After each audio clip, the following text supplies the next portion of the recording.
Uchawi ni mtihani mkubwa sana, na uchawi haujaanza leo wala jana.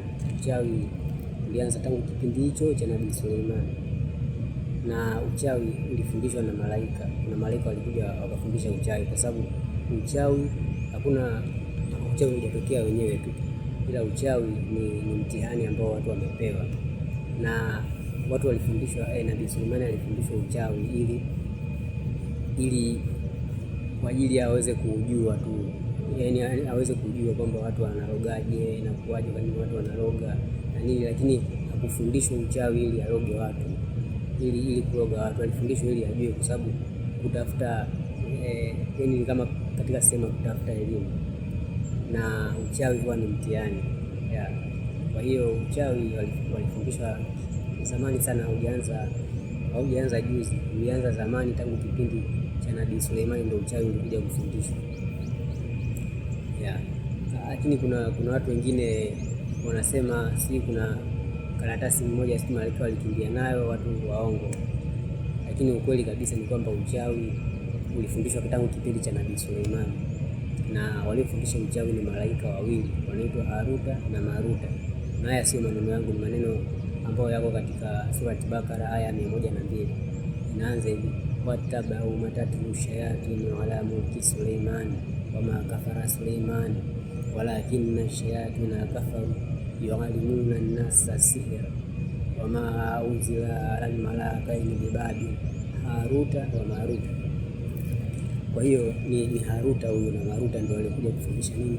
Kufundisha uchawi, lakini walifundisha Nabii Suleimani ili afanyeje? Ili aweze kujua, sawa. Yani ilikuwa tu kama ni mtihani. Kwa sababu gani? Kwa sababu unaweza ukaona labda mtu anafanya maigizo fulani hivi, lakini wewe hujui, na inatakiwa ujue. Huyo alifundishwa ili afanyeje? Ili ajue, lakini sio ili afanyeje? Ili aroge watu, au ili aweze kupata manufaa kutokana na nini? Kutokana na uchawi. Ikiendelea hivyo, hata kipindi pia cha Nabii Musa pia tunaona alishindanishwa na wachawi mbalimbali, lakini akawa anaambiwa watengeneze nyoka ili aweze kumwamini, atengeneze nyoka ili aweze kumwamini. Kwa hiyo wale wachawi ni kweli Nabii Musa aliambiwa afanye miujiza. Alikuwa na fimbo yake, kama ndio unapojua, alikuwa na fimbo yake, akaambiwa hiyo fimbo itupe chini, itageuka nini? Itageuka nyoka. Na ni kweli ile fimbo akitupa chini ikageuka nyoka, na wale wachawi wote wakatupa fimbo zao zikageuka vinyoka vidogo vidogo ya mwisho wa siku ile fimbo ya Nabii Suleimani, ya Nabii Musa ikameza vile vifimbo vyote, vile vinyoka vyao vidogo vidogo.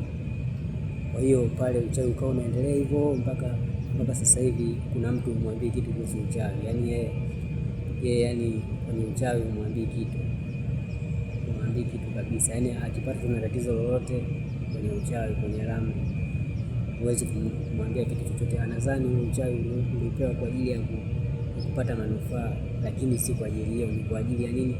Ni kwa ajili ya mtihani tu, wala si vinginevyo.